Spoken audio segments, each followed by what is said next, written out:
Friends, how are you? Today we are going to start fourth unit from your Flamingo book and the title is The Rat Trap. It is a very interesting story and the writer is Selma Lagerlöf and Selma Lagerlöf was a Swedish writer and we can see some atmosphere of Sweden in this story. It is a very interesting story and you will enjoy it. So let's begin the story. Once upon a time, there was a man who went around selling small rat traps of wire. आपको पता होगा कि अब आपको 50 marks MCQ and 50 marks descriptive, part A MCQ and part B descriptive, ये आपकी paper style है। तो आप छोटी इंफॉर्मेशन, स्मॉलेस्ट इंफॉर्मेशन लेसन में जो होगी, यूनिट में होगी, आपको याद रखनी है क्योंकि एमसीक्यू में कॉर्नर क्वेश्चंस आपको पूछे जाते हैं। तो मैं at the time of explaining the lesson, I will try to just draw your attention about the smallest information which will be useful for exam. So please listen to it, watch the video carefully, open your textbook and even keep your pen and your foolscap book with you and note down some of the information, some grammar rules also. Once upon a time, there was a man who went around selling small rat traps of wire. What was the man selling? The man was selling rat traps and the rat traps were made of wire. He made them himself at odd moments. Who made the rat traps? The rat trap seller himself made at odd moments from the material he got by begging in the stores or at the big farms. From where did he get the material? So he got the material from two sources. One source was begging and another source is he just from big farms he got the material and he made small rat traps of wire and he continuously sold these rat traps. But even so, the business was not especially profitable. So he had to resort to both begging and petty thievery to keep body and soul together. आपको exam में phrases और उसके meaning MCQ में 100% पूछे जाएंगे, याद रखना। तो आज का जो फोर्थ यूनिट है उसका फर्स्ट फ्रेज में आपको सिखा रही हूं। यहाँ पे मेरा कर्सर जा रहा है। To keep body and soul together, body और सोल को साथ रखने के लिए, इसका मतलब है टू कीप अलाइव, जिंदा रहने के लिए वो क्या कर रहा था, उसको किसका सहारा लेना पड़ता था? टू थिंग्स का, one thing begging and sometimes पेटी थीवरी, छोटी छोटी थीवरी, चोरी वो करता था। Why did he do this? He did this type of things just to keep body and soul together. Even so, his clothes were in rags, his cheeks were sunken, and hunger gleamed in his eyes. He did three things. He made the rat traps and sold the rat traps. Second thing, sometimes he did begging. And third thing, sometimes he did petty thievery. छोटी छोटी thievery भी वो करता था जिंदा रहने के लिए। He tried too much. After these much efforts also, his clothes were in rags. उसके कपड़े rags गंदे थे। His cheeks were sunken. Sunken it means hollow. And hunger gleamed in his eyes. उसकी आंखों में से क्या gleam कर रही थी? Hunger. वो अच्छे से जी नहीं सकता था, उसके पास अच्छे कपड़े नहीं थे, वो भूखा रहता था इतनी हार्ड वर्क के बाद भी। No one can imagine how sad and monotonous life can appear to such a vagabond. Vagabond, it means a person who doesn't have home to live in. उसे क्या बोलते हैं? Vagabond बोलते हैं। नो वन कैन इमेजिन, कोई इसकी imagine नहीं कर सकता, how sad and monotonous life can appear to such a vagabond. इनके जैसे वैगाबॉन्ड की लाइफ कितनी मोनोटोनस होगी, कितनी सैड होगी। वो plods along the road left to his own meditation. Plod का मतलब होता है walk continuously. So this man walked continuously on the road and he did nothing except doing this thing, and that's why his life was so sad and so monotonous. But one day this man had fallen into a line of thought. Fallen into line of thought इसका मतलब है he started thinking about something. ये phrase दूसरा वाला आपको याद रखना है। ये यहाँ पे one day the man had fallen into a line of thought. Fallen into a line of thought इसका मतलब है he started thinking about something. उसने कोई चीज सोचना शुरू कर दिया। Which really seem to him entertaining. ये बात इतनी अच्छी थी, उसको ये सोच, जो विचार, जो थॉट उसको आया, वह थॉट उसके लिए एंटरटेनिंग था। He made naturally been thinking of his rat traps when suddenly he was struck by the idea. Naturally he was a rat trap seller, तो उसको rat traps का ही थॉट आएगा, क्योंकि हम जो बिजनेस करते हैं उसका ही थॉट्स हमें आता है। तो ये हमारा जो रेट ट्रैप सेलर है वो रेट ट्रैप्स बनाता था और सेल करता था, तो नेचुरली उसके थॉट्स में रेट ट्रैप ही आएगा। तो उसको एक रेट ट्रैप का थॉट आया। क्या था? He was struck by an idea. क्या आइडिया आया?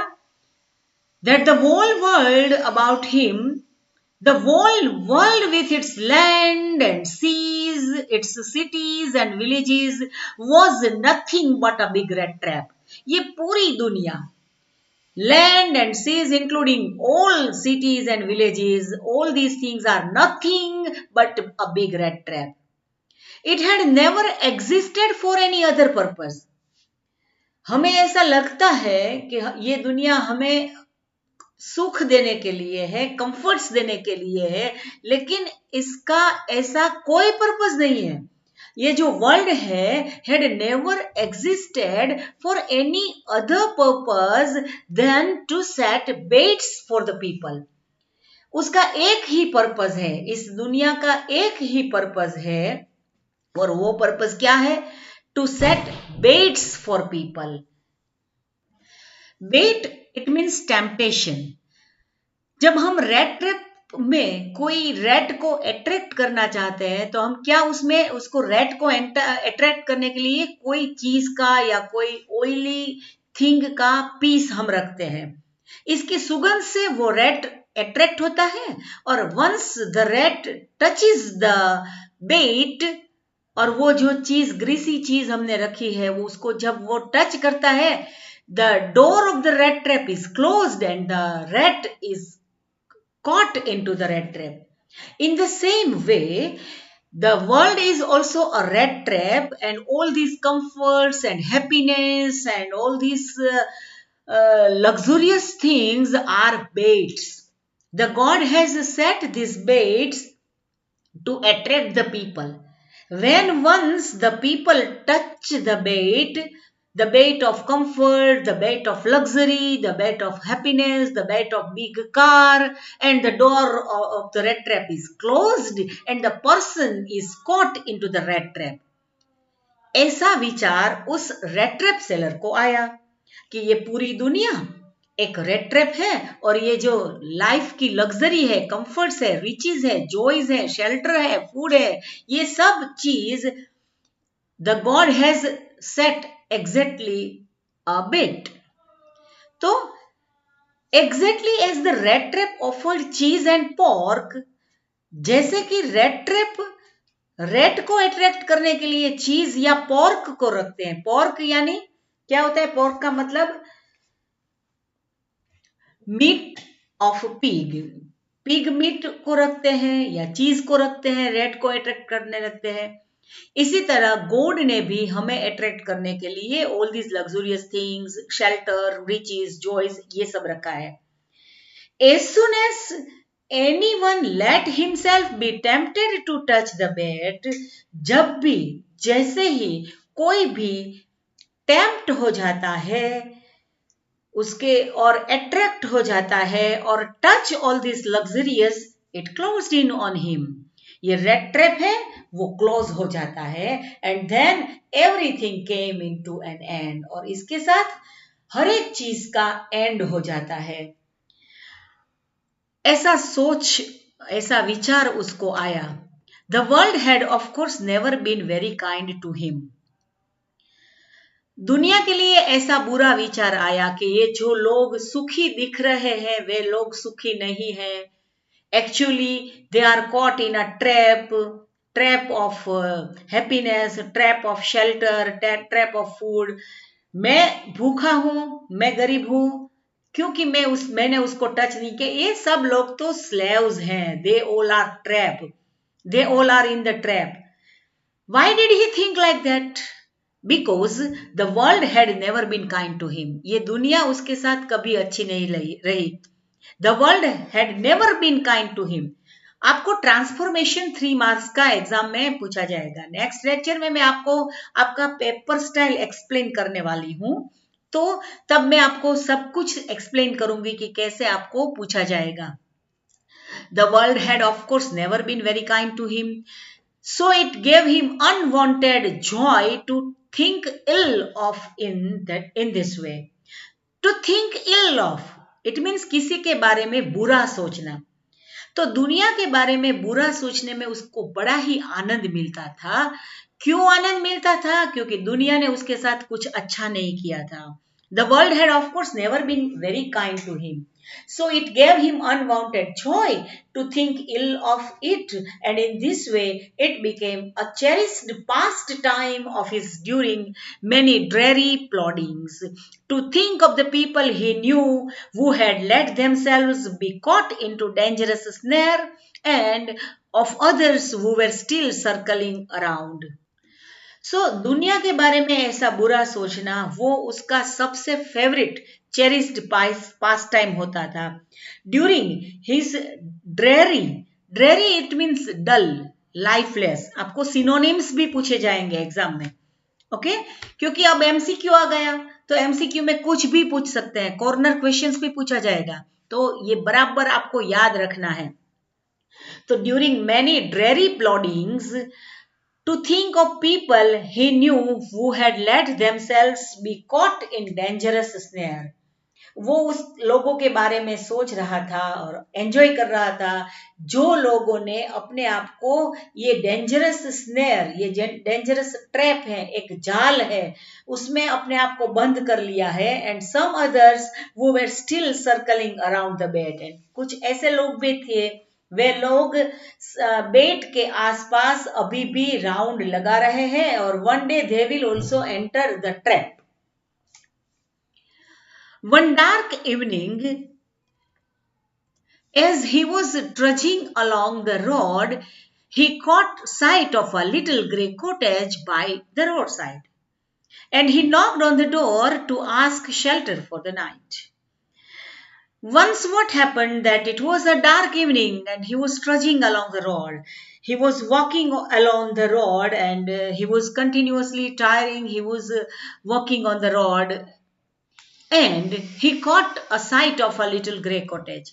Caught a sight, it means उसने देखा. He saw. What did he see?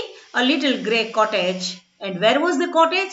It was by the roadside. And what did he do? He knocked on the door. उसने door पर knocking किया. Why did he knock on the door? To ask shelter for the night.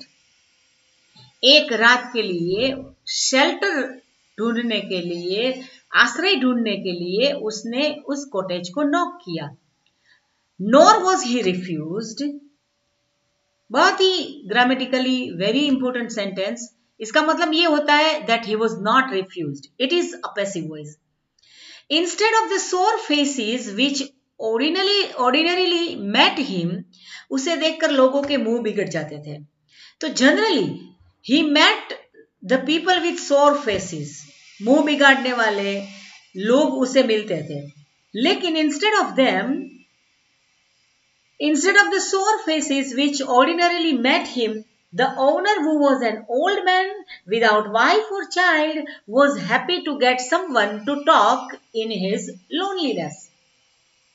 The old man, who was the owner of the cottage, he didn't insult the red trap seller, and instead of that he welcomed the red trap seller, and he was very happy to see a guest on his door because he was living alone. He didn't have his wife or children, and he was very happy to get someone to talk to in his loneliness.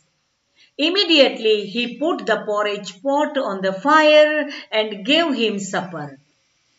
He welcomed the red trap seller and he put the porridge pot, वो सपर के लिए, जैसे हमारे India में जैसे खिचड़ी जैसा जो thing बनता है, जो फूड आइटम बनती है, ऐसे वो पोरिज बनती है. ये स्वीडिश एटमॉस्फेयर है पूरा इस यूनिट में.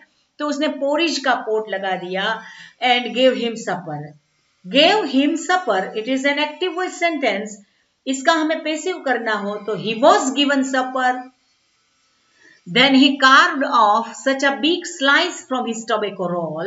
उसके पास एक tobacco roll था, उसमें से बड़ी slice उसने निकाली. It was enough both for stranger's pipe and his own. और उसके पास भी पाइप थी, उसके stranger के पास, it means our red trap seller के पास भी पाइप थी, and that much tobacco was enough for both of them. It was enough for the stranger's pipe and his own. Finally, he got out an old pack of cards and played majlis with his guest until bedtime. फिर finally उस old man ने cards निकाले और दोनों ने bed time तक अच्छे से कार्ड्स प्ले किए. तो ये सेंटेंस जहां पे मेरा कर्सर जा रहा है, ये यहाँ पे देखिए, he played majlis with his guest until bedtime. It is a simple sentence because there is only one verb in this sentence, and which is this? Played. अब आपको एग्जाम में make it complex करिए. तो until bedtime, इसको complex करने के लिए आपको सब्जेक्ट और वर्ब ऐड करना पड़ेगा. तो मैं क्या करूंगी? Until it was bed time. Bed time के लिए हम it लगाना पड़ेगा हमें. तो he played majlis with his guest until it was bed time. तो आपने क्या कर दिया? सिंपल सेंटेंस का कॉम्प्लेक्स सेंटेंस कर दिया. The old man was just as generous with his confidences as with his porridge and tobacco. अच्छे से सुनना, ये कंपेरेटिव डिग्री का सेंटेंस है और ट्रांसफॉर्मेशन का क्वेश्चन जब आपको आएगा तब आपको उस ब्रैकेट में आपको इंस्ट्रक्शन दी गई होगी, चेंज द डिग्री. आपको डिग्री चेंज करनी है. पहले हम इस सेंटेंस को समझ लेते हैं. The old man was as generous. Generous का मतलब आपको पता ही होगा, उदार. With his confidences, as with his porridge and tobacco. We know that he was generous in two things. He gave porridge for supper and tobacco also, and he was very generous in giving food and tobacco. In the same way, the man was also generous with his confidences. उसके पास जो confidential बात थी, confidential matter थी, उसको share करने के लिए भी वो जनरस था. इसका मतलब ये हुआ कि the old man didn't hide anything from our rat trap seller. उसने कुछ नहीं छुपाया, सब कुछ अपनी इकोनॉमिकल सिचुएशन के बारे में और सब कुछ बता दिया.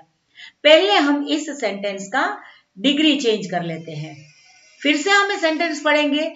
यहाँ पे मेरा कर्सर जा रहा है. The old man was just as generous with his confidences as with his porridge and tobacco. तो the old man was not more generous with his confidences and tobacco.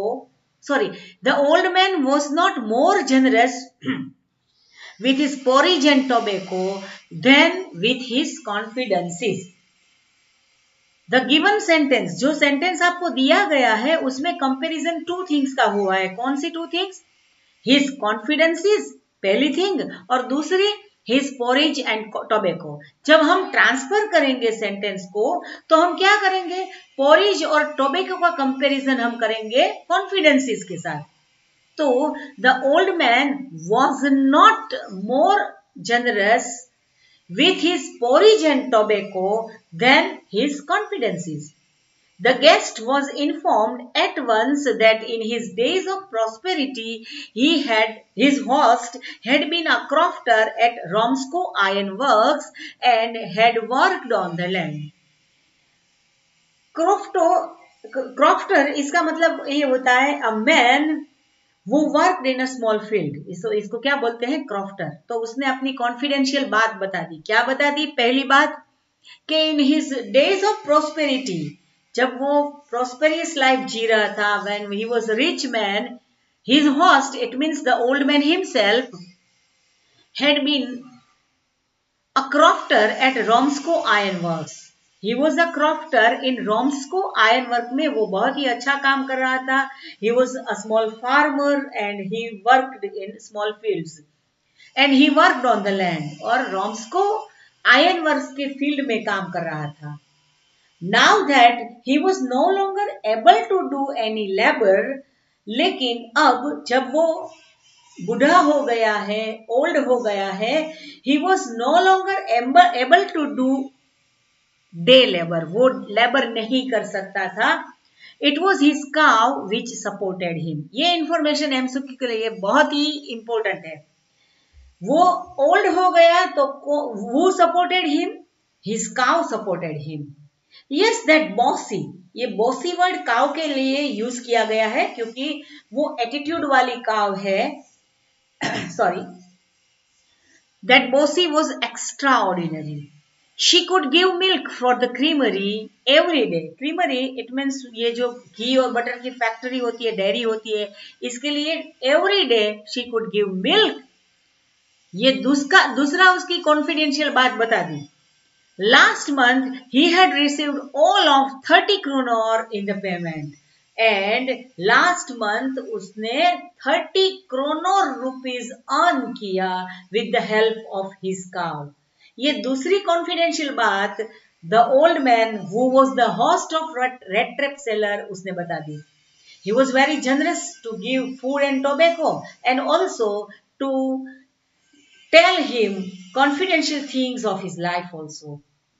Friends, with this, today we end our today's lecture. In next lecture, we will continue this lesson and thank you very much.